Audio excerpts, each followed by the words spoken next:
아멘. 네, 오늘은 본문의 말씀을 가지고 아브라함의 믿음, 나의 믿음이라는 제목으로 하나님 말씀을 전하겠습니다. 사랑하는 성도 여러분, 우리는 지난주에 이 갈라디아서 전체의 핵심이 되는 이신칭의에 대해서 배웠습니다. 사람이 의롭게 되는 것은 율법의 행위로서 되는 것이 아니라 오직 예수 그리스도를 믿는 믿음으로 의롭다함을 얻는다라는 이 복음의 진리를 우리는 배웠습니다. 하지만 여러분, 이 사도 바울이 이 갈라디아서를 쓴 목적은 단지 이신칭의의 교리를 체계적으로 가르치고 설명하기 위한 교과서로 쓴 것은 아니다라는 것입니다. 여러분, 바울이 이 갈라디아서를 지금 쓰고 있는 이유가 무엇이었습니까? 이 이신칭의의 복음을 제대로 이해하지 못해서 교회 안에 생긴 문제들을 다루기 위해서 이 갈라디아서를 쓰고 있다라는 것이죠. 여러분, 갈라디아 교회 안에는 거짓 교사들이 들어와서는 오직 믿음으로 의롭다함을 받는 이 복음에 더해서 할례와 율법을 지켜야 더 온전해진다라는 가르침을 했습니다. 그리고 거기에 따라서 믿음에서 떠나는 이들이 생겨나기 시작한 것이죠. 그리고 이방인 신자와 유대인 신자 사이에 보이지 않는 벽이 세워지고 있었습니다.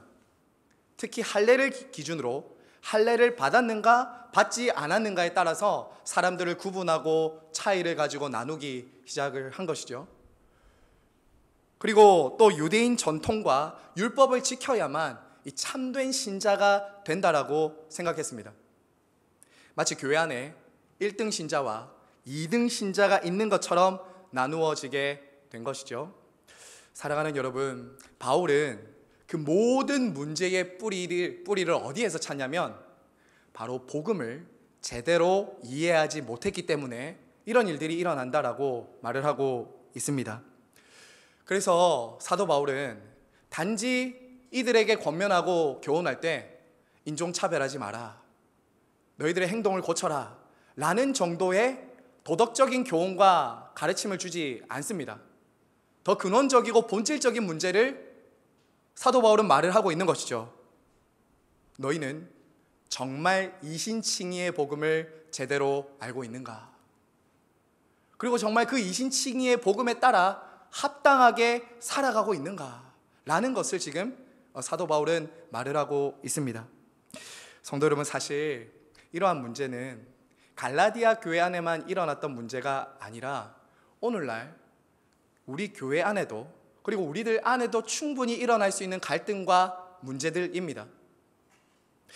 하나님께 인정받고 사랑받는다는 그 근거를 그리스도가 아니라 자기 자신에게서 찾는 사람들이 있습니다.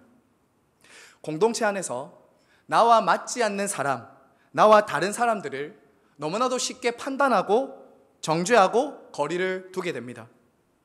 이처럼 우리 안에 이 자기의 교만, 영적인 우월감이 이 공동체의 하나됨을 방해하는 요소가 된다라는 것이죠. 그래서 가끔 이런 질문이 들게 됩니다. 정말 교회가 하나가 될 수 있을까? 정말 복음이 하나를 만든다는 것은 어떻게 그것을 가능하게 하는 것인가? 정말 하나가 될 수 있는가? 사도 바울은 이 갈라디아서를 통해서 바로 그 질문에 대한 답을 주고 있는 것입니다. 바로 율법이나 행위가 아니라 예수 그리스도의 복음이 그것을 가능하게 한다라는 것이죠. 복음이 우리 안에 있는 교만함과 영적인 우월감, 이것들을 뿌리 뽑고 서로를 진정으로 받아들이고 사랑할 수 있도록 만드는 능력이고 힘이다라는 것입니다. 행위가 아니라, 율법이 아니라 복음에서 그 답을 찾아야 된다라는 것이죠. 여러분, 오늘 본문은 바로 그러한 사실을 두 부분으로 보여줍니다. 두 부분으로. 앞부분에서는 우리가 어떻게 믿음으로 의롭다 하심을 받았는지에 대해서 말해주고 있습니다. 어떻게 하나님의 백성이 되었는가. 그리고 뒷부분에는 바로 그처럼 믿음으로 의롭다함을 받은 사람의 모델로 아브라함을 제시하면서 우리 모두가 아브라함의 믿음을 따라 함께 언약 안에서 하나가 되었다. 그 복을 함께 받게 되었다라는 것을 우리에게 가르쳐주고 있습니다. 성도 여러분, 먼저 오늘 1절 말씀을 이렇게 보시면 바울은 너무나도 이례적이고 너무나도 책망하고 꾸짖는 표현으로 갈라디아 교회 사람들이 이렇게 부르고 있습니다. 우리 1절 말씀 다 같이 한번 읽겠습니다. 1절입니다. 시작. 어리석도다 갈라디아 사람들아, 예수 그리스도께서 십자가에 못 박히신 것이 너희 눈앞에 밝히 보이거늘 누가 너희를 꾀더냐. 3절에서도 바울은 한 번 더 어리석다라는 말을 하고 있습니다. 여러분, 그러니까 두 번이나 지금 어리석다라고 말하면서 이 갈라디아 교회 성도들의 영적인 상태에 대해서 탄식하고 있는 것입니다. 여러분, 사랑하는 성도들을 향해서 이렇게 어리석다라고 말할 만큼 지금 사도가 얼마나 안타까워하고 가슴 아파하는지 여러분 아셔야 됩니다. 그럼 왜 지금 이런 책망을 받고 있습니까? 왜 지금 갈라디아 교회 성도들이 이런 책망을 받고 있느냐라는 것이죠. 바로 거짓 교사들의 꾀임에 넘어가고 있었기 때문이에요. 1절 끝부분 한번 보세요. 1절 끝에 보시면 꾀다라는 단어 있죠. 이 꾀다. 이 꾀다라는 단어는 이 당시 마술사나 무당이 사람을 속여서 정신을 빼앗아서 바라봐야 될 것들을 바라보지 못하게 할 때 사용됐던 단어입니다. 마술사나 무당이 속임수를 쓸 때 썼던 단어가 바로 이 꾀임이라는 단어예요. 그러니 지금 사도 바울은 이 갈라디아 교회 성도들을 빗대어서 이렇게 설명하는 것입니다. 마치 그들은 마술사의 주술이나 속임수에 속아 넘어가듯이 그릇된 가르침에 빠져서 봐야 될 것들을 보지 못하고 있고 눈이 가려져 있다라는 것이죠. 성도 여러분, 그러면 이 꾀임에 빠졌을 때 사람 안에 나타나는 특징이 뭔지 아십니까? 우리가 꾀임에 빠졌다라고 할 때 증상이 있어요. 사도 바울은 이렇게 말합니다. 십자가에 못 박힌 예수 그리스도를 밝히 보지 못하는 겁니다.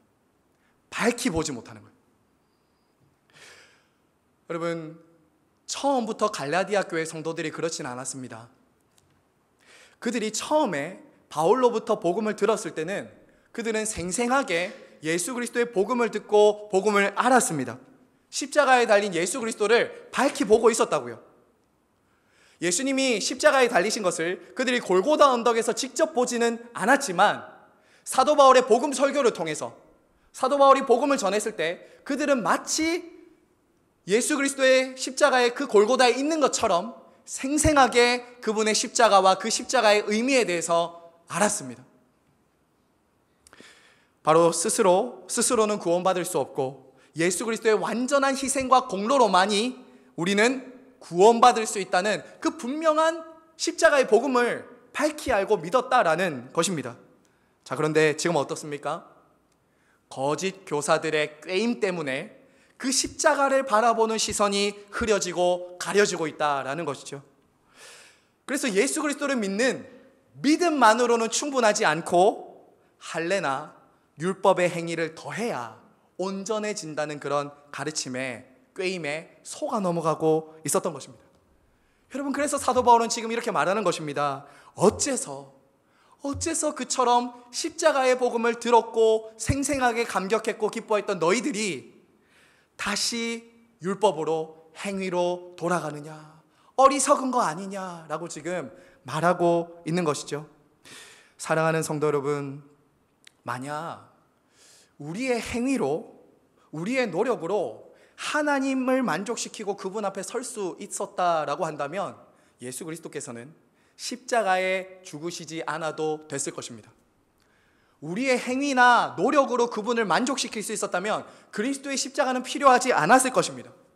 그런 점에서 예수 그리스도의 십자가는 두 가지 진실을 저와 여러분에게 말하고 있습니다. 두 가지 진실을 우리들에게 보여줍니다. 첫 번째는 이것입니다. 하나는 우리는 얼마나 절망적인 죄인인가 하는 것을 보여줘요. 예수 그리스도의 십자가는 우리는 얼마나 절망적인 죄인인가라는 것을 보여준다고요. 우리의 죄 때문에 예수 그리스도께서 십자가에 못 박혀 죽으셔야 될 만큼 우리는 큰 죄인이며 우리 스스로는 값을 치를 수 없기 때문에 그리스도께서 십자가에서 우리의 죄를 대신 값을 치르셔야 할 만큼 우리는 절망적인 죄인이었다는 거예요. 우리는 구원에 있어서 조금도 기여할 수 없는 죄인들이었다라는 것을 십자가는 보여줍니다.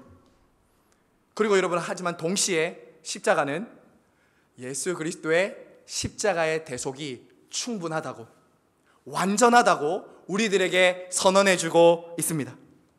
여러분, 그렇기 때문에 지금 이 갈라디아 교회 성도들이 꾀임에 빠져서 그처럼 자신들처럼 무력하고 절망적인 죄인을 위해서 예수 그리스도께서 십자가에 못 박혀 죽으셨는데, 완전히 값을 다 치르셨는데 다시 할례를 받아야, 더 행동해야 라는 식으로 생각한다면 그것만큼 어리석은 것이 없는 것이죠. 사랑하는 성도 여러분, 사실 오늘날 성도들을 사탄이 공격하는 것도 바로 이 꾀임입니다. 꾀임. 사탄이 성도와 교회를 공격할 때도 이 꾀임으로 우리를 공격한다고요. 여러분, 사탄은요, 지금도 저와 여러분이 예수 그리스도의 십자가를 온전히 바라보고 집중하지 못하도록 흐리게 만들고 시야를 가리게 만든다라는 것이에요. 시야를 가립니다. 네가 그런 모습인데 하나님이 너를 받아주시겠냐? 너는 다른 사람들보다 마땅히 더 수고하고 열심히 하고 노력했지 않냐? 그런데 하나님이 너를 그렇게 대우하는 것은 부당한 것 아니겠는가? 야, 저 사람 좀 봐라. 너랑 너무 다르지 않냐? 저 사람은 너의 관계망에서 제외하는 게 맞지 않겠냐? 여러분, 사탄은 지금도 그렇게 한다고요. 예수 그리스도의 십자가를 바라보고 선명하게 주목하지 못하게 하고 자기 자신을 바라보게 만든다고요. 거짓 교사들이 그리스도의 십자가가 아니라 자기 자신의 행위와 율법과 자기 자신 안에서 의로움을 찾으라고 말하는 것처럼, 지금도 사탄은 우리들에게 그리스도의 십자가가 아니라 우리 자신의 행위를 보라고, 다른 사람을 보라고 라고 그렇게 말을 하고 있는 것이죠. 여러분, 그리고요, 오늘날 사탄이 성도들을 꾀고 교회를 꾀는 정말 중요한 꾀임은 세속주의입니다. 세속주의. 이런 거죠. 예수만으론 충분하지 않아. 예수만으로는 부족해. 이 세상의 성공과 물질과 안정과 인정이 너에게 필요하다 라고 말하면서 예수만으로는 부족해 라고 성도들을 끊임없이 목마르게 만드는 것이죠. 여러분, 그래서 지금도 그 꾀임에 넘어간 수많은 사람들이 예수 그리스도께 시선을 두고 십자가를 바라보기보다 그 시야에서 점점 멀어지고 결국 이 세상이라는 렌즈로 다 자기와 남을 비교하면서 살아가요. 지난주에 말씀드린 상대적인 의로 끊임없이 나와 남을 비교하고, 남이 내가 갖추지 못한 것을 가지고 있으면 시기하고, 때로는 내가 가지고 있으면 우쭐거리면서 그렇게 살아가도록 만든다고요. 그런 꾀임에 넘어가서 자꾸 성도들도 십자가는 주변부로 가 있어요. 십자가가 자꾸 흐려져요, 눈앞에서. 십자가를 주목하지 못하고 있는 것이죠.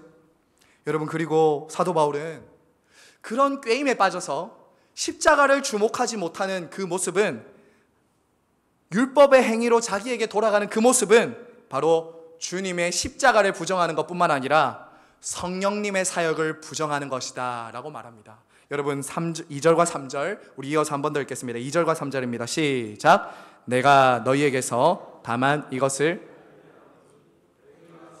받은 것이 율법의 행위로냐 혹은 듣고 믿음으로냐?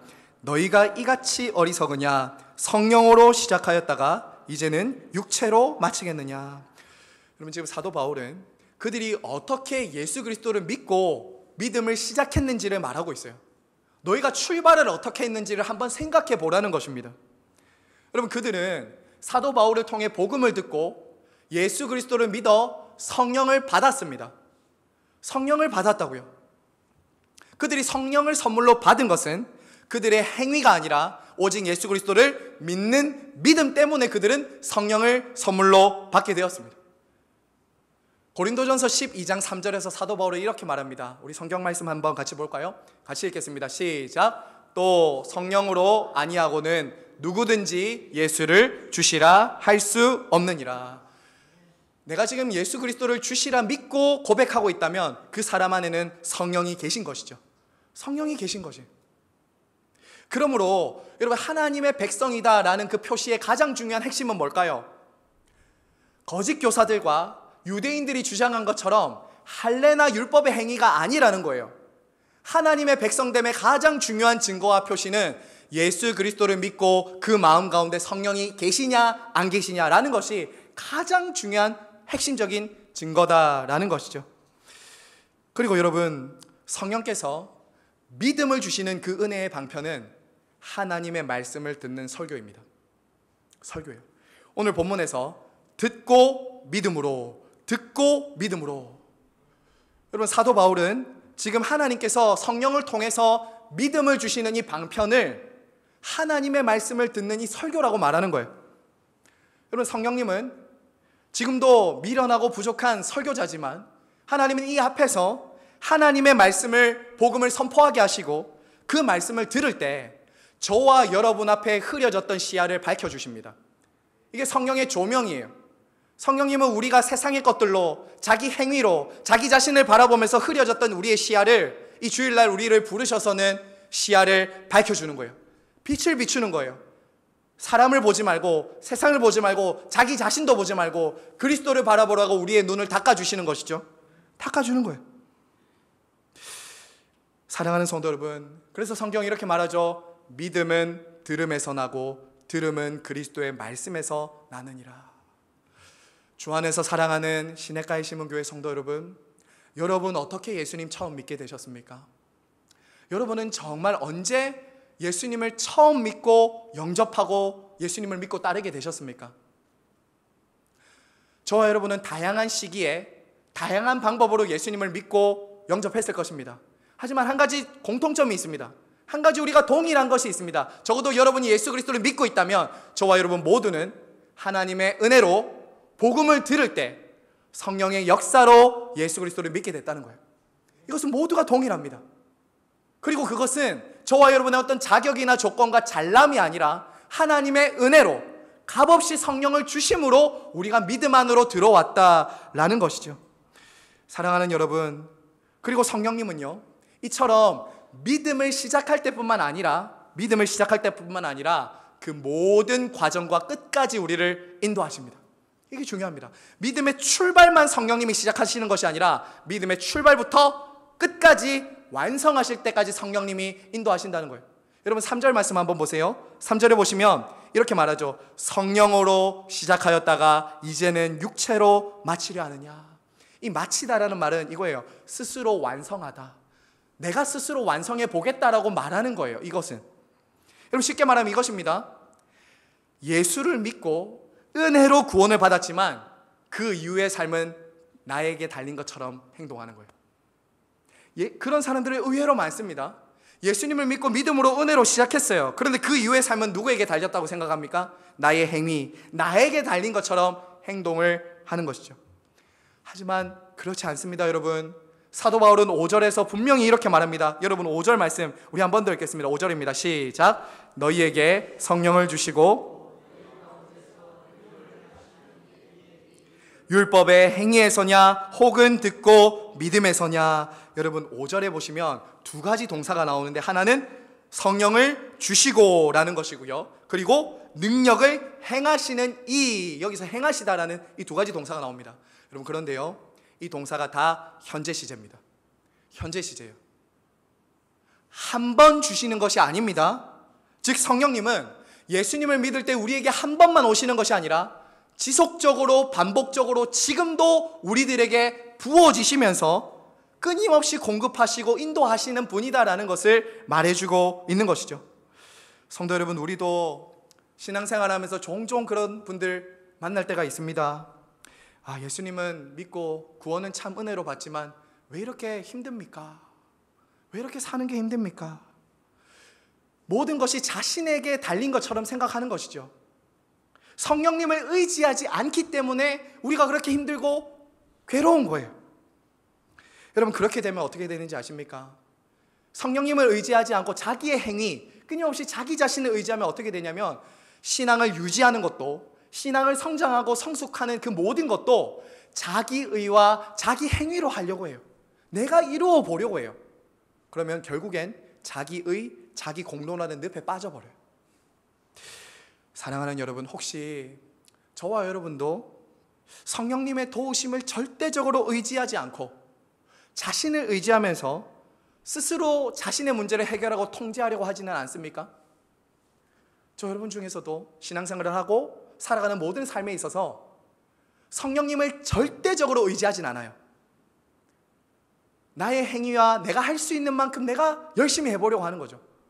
여러분, 그렇게 해서는 안 됩니다. 여러분, 그렇게 할 수도 없어요.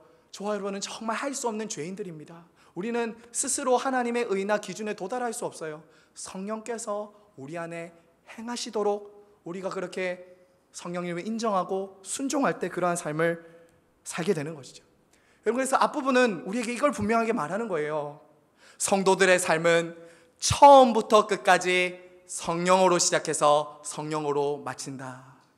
믿음으로 시작해서 믿음으로 마친다 라는 것을 우리들에게 보여주고 있는 것이죠. 성도 여러분, 오늘 이어서 바울은 그처럼 우리가 오직 믿음으로 성령을 받고 믿음으로 의롭다함을 받은 그 사실에 대해서 한 구약의 인물을 소환합니다. 그 모델로 우리들에게 그 구약의 인물을 딱 제시하면서 봐라, 믿음으로 의롭다함을 얻는 사람을 봐라라고 해요. 그 사람은 바로 아브라함입니다. 아브라함. 여러분 6절 말씀 함께 읽겠습니다. 6절입니다. 시작. 아브라함이 하나님을 믿음에 그것을 그에게 의로 정하셨다 함과 같으니라. 여러분, 유대인들은 스스로 자신들을 가리켜 말하기를 우리는 아브라함의 후손입니다 라고 즐겨 말했습니다.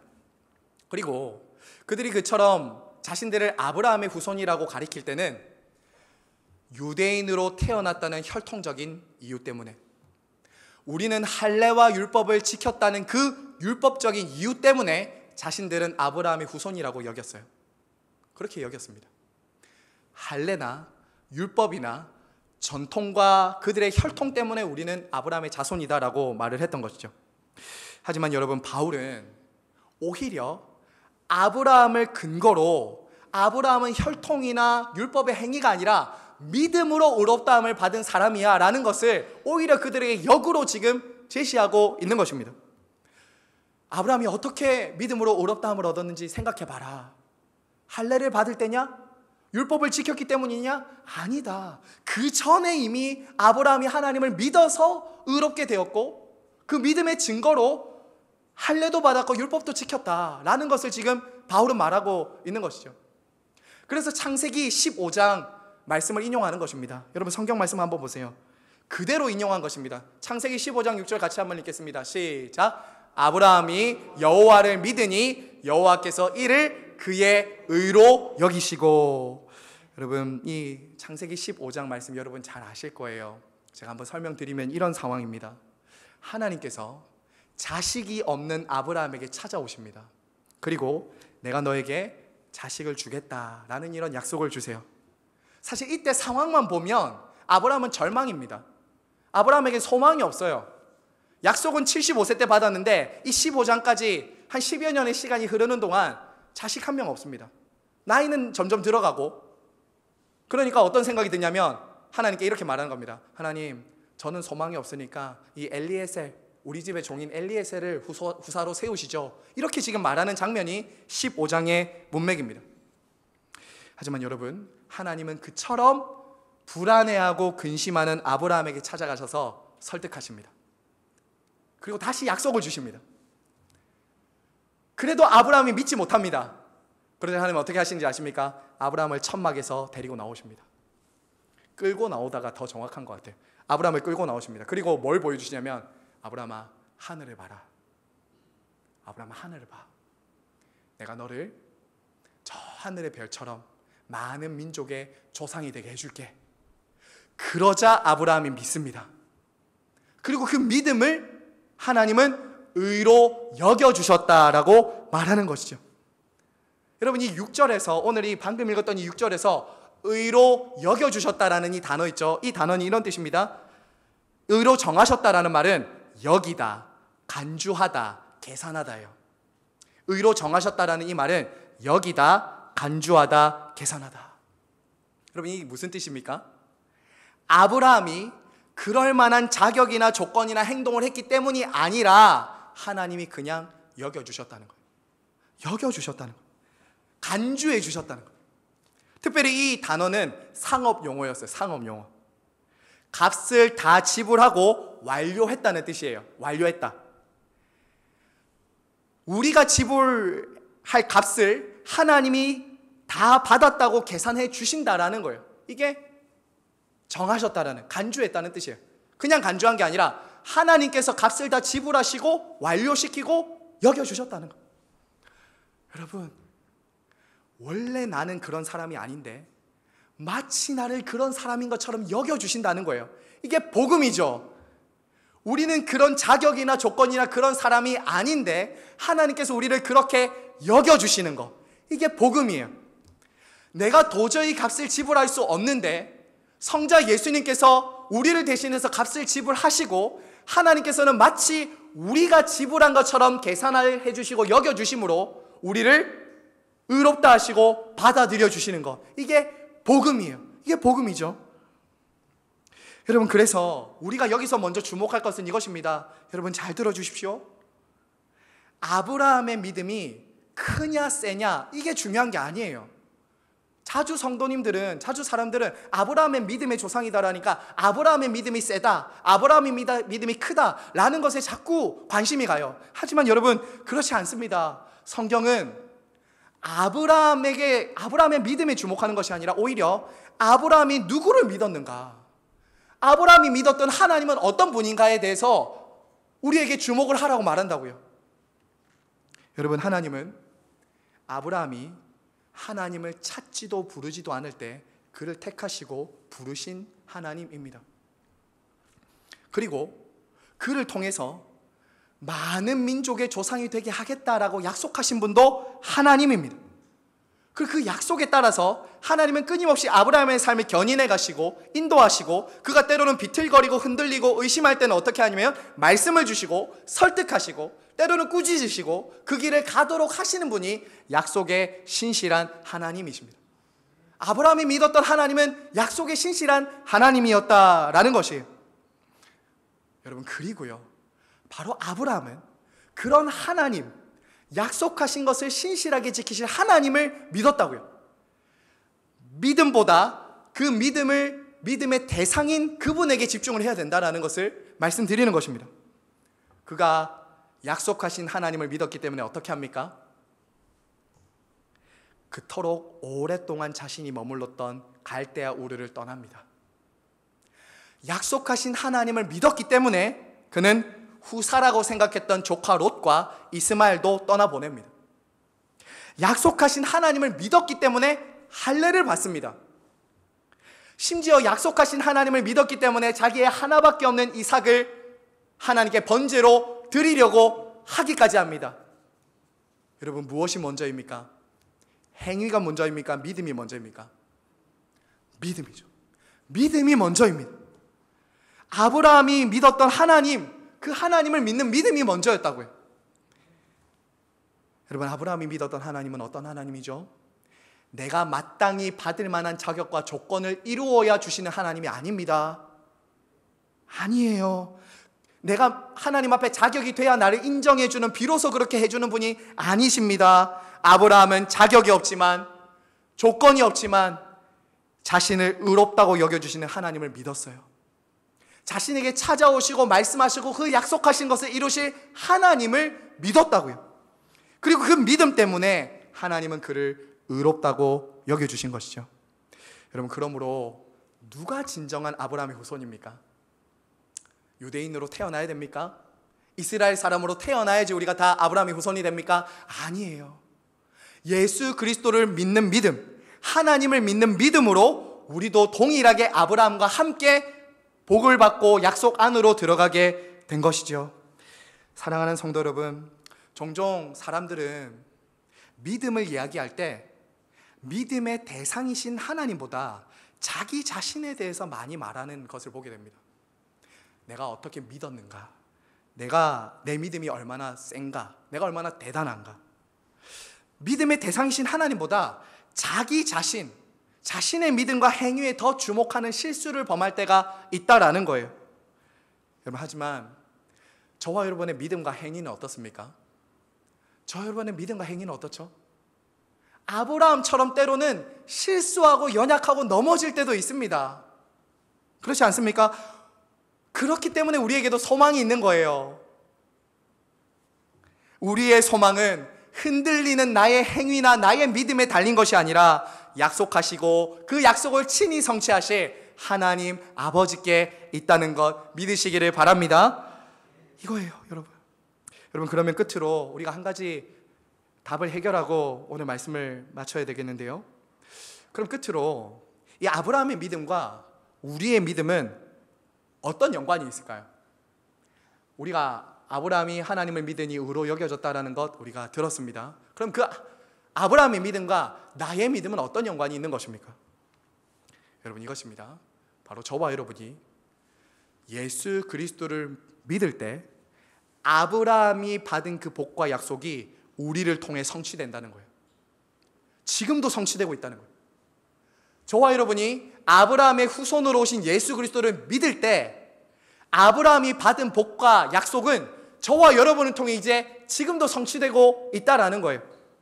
여러분, 그것을 사도 바울은 8절과 9절에서 이렇게 말합니다. 여러분, 끝으로 우리 8절과 9절 함께 읽겠습니다. 시작. 또 하나님이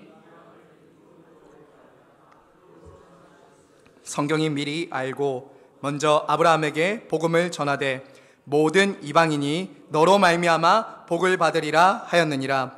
그러므로 믿음으로 말미암은 자는 믿음이 있는 아브라함과 함께 복을 받느니라. 성도 여러분, 창세기 12장에 보면 하나님께서 아브라함을 부르실 때 한 가지 약속을 주시죠. 한 가지 약속 중에 중요한 것은 이것입니다. 땅의 모든 족속이 너로 말미암아 복을 받을 것이다. 땅의 모든 족속입니다.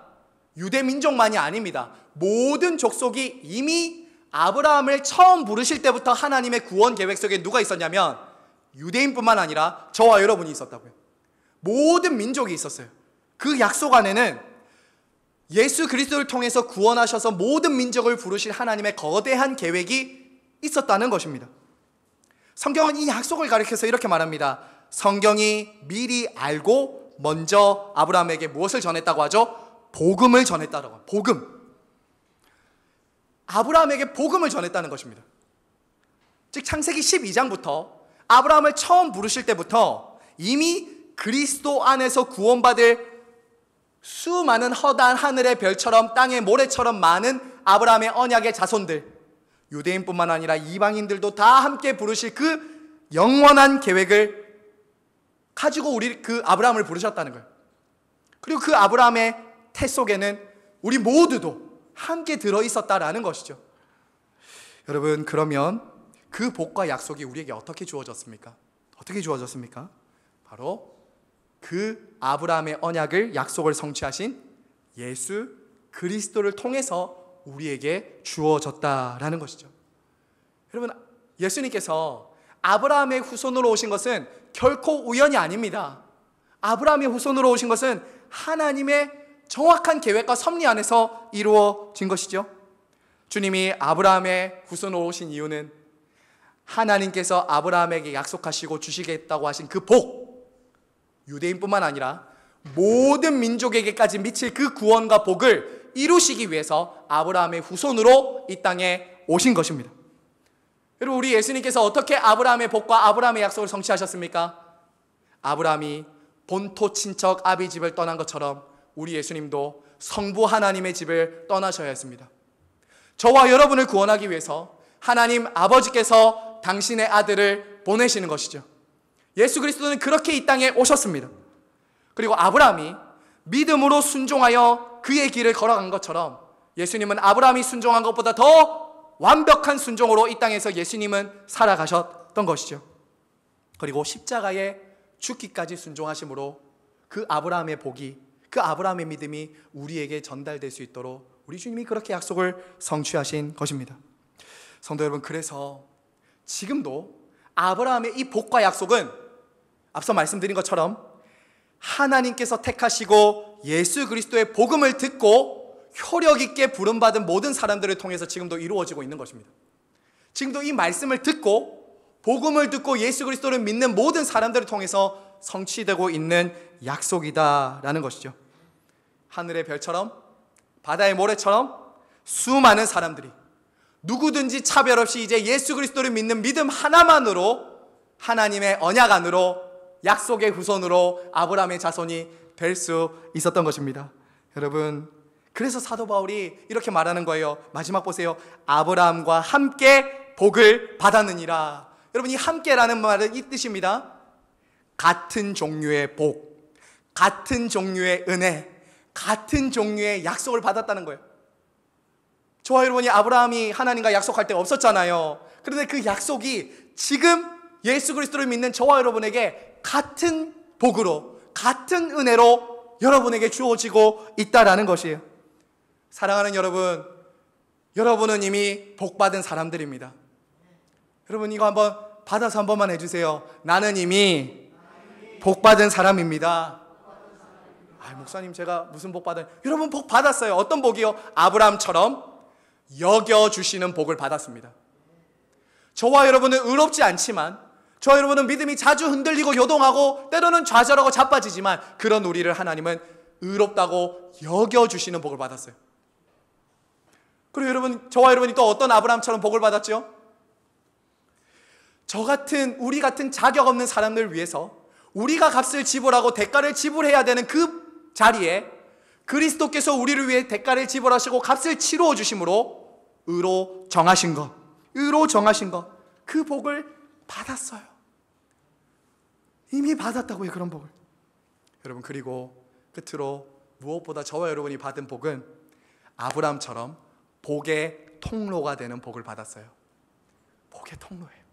나 한 사람 잘 먹고 잘 사는 복 아닙니다. 모든 민족이 너로 인해 복을 받을 것이다. 이 복을 저와 여러분이 받았다고요. 예수 그리스도를 통해 주어지는 이 복, 칭의의 복, 그리고 그분을 통해서 우리에게 주어지는 하늘의 신령한 것과 땅에 기름진 모든 복은 이제 나 한 사람 잘 먹고 잘 사는 누리는 복이 아니라 여러분을 통해 여러분의 자녀들에게, 여러분을 통해 여러분의 가정에게, 여러분을 통해 여러분의 이웃과 직장과 믿지 않는 사람들에게 흘러가는 복이라는 거예요. 왜요? 그게 아브라함의 복이에요. 아브라함을 통해서 하늘의 별처럼 많은 사람들이 하나님께 돌아온 것처럼 저와 여러분 안에 하나님은 하늘의 별을 보고 계신 거죠. 바다의 모래를 보고 계신 거예요. 여러분은 결코 사소한 존재, 작은 존재가 아닙니다. 성도 여러분, 말씀을 맺겠습니다. 그러므로 오늘 이 아브라함의 이야기는 아브라함만의 이야기가 아니라 우리의 이야기입니다. 우리의 이야기예요. 나의 이야기입니다. 아브라함의 믿음은 아브라함의 믿음만이 아니라 나의 믿음이에요. 나의 믿음이에요. 아브라함이 믿었던 그 하나님은 우리의 하나님이라고요. 자꾸 우리는 아브라함은 아브라함이고 나는 나라라고 이렇게 생각하면 안 돼요. 동일합니다. 아브라함을 택하시고 부르시고 설득하시면서 믿음의 길을 가게 하시는 그 하나님은 동일하게 저와 여러분도 그렇게 빚어가실 것을 믿으시기를 바랍니다. 하나님은 아브라함에게 그러셨던 것처럼 예수 그리스도를 믿는 저와 여러분을 포기하지 않으시고 아브라함을 마침내 믿음의 조상으로 세워가셨던 것처럼 그렇게 하실 것입니다. 여러분, 그러므로 지금 저와 여러분의 수준을 보고 낙심하지 마세요. 지금 내 수준이 거기에 미치지 못하는 것 때문에 너무나도 좌절하고 낙심될 때가 있으시죠. 하지만 여러분, 그 모습으로 끝나지 않습니다. 하나님이 여러분을 만들어 가세요. 때로는 설득하실 겁니다. 때로는 믿음으로 끝까지 여러분을 추격하실 거예요. 그래서 때로는 여러분을 끝까지 완성시킨다는 것을 여러분 믿으시기를 바랍니다. 마침내 하나님이 당신을 더 의지하고 더 믿음으로 나오도록 하실 거예요. 마침내 저와 여러분을, 거룩하지 않은 저와 여러분을 그분의 거룩하심을 닮아가도록 만드실 것입니다. 때로는 믿음이 요동하고 의심하고 좌절하는 저와 여러분을 완숙한 믿음의 사람들로 만들어 가실 거예요. 그리고 저와 여러분을, 이기적이고 자기를 사랑하는 저와 여러분을 마침내 하나님을 사랑하고 이웃을 사랑하도록 마음과 뜻과 목숨을 다해 사랑하는 사람으로 하나님이 만들어 가신다는 것을 믿으시기를 바랍니다. 그 믿음이 여러분을 의롭다고 하실 거예요. 삼위 하나님께서 하나님의 부르심에 믿음으로 반응하는 저와 여러분 모두에게 이러한 복의 근원, 통로가 되는 은혜를 주셔서 우리 교회가 그러한 많은 아브라함의 자손들처럼 별처럼 모래처럼 풍성해진 은혜 주시기를 성부와 성자와 성령의 이름으로 축원을 드립니다. 아멘.